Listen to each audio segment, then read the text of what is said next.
Put your hands together for them.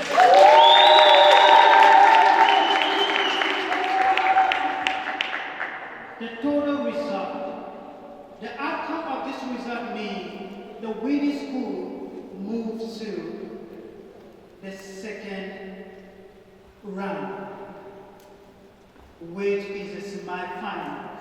Is that okay? The school that wins here moves to the semi-final of our competition.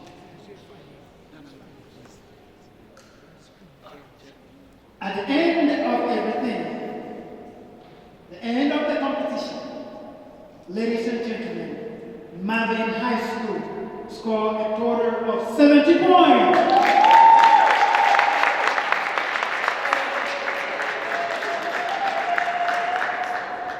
And Ryan Tutorial College, total of 59 points.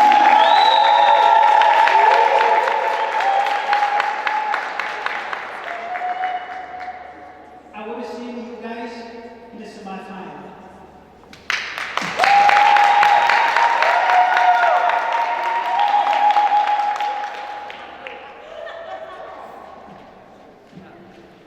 Thank you.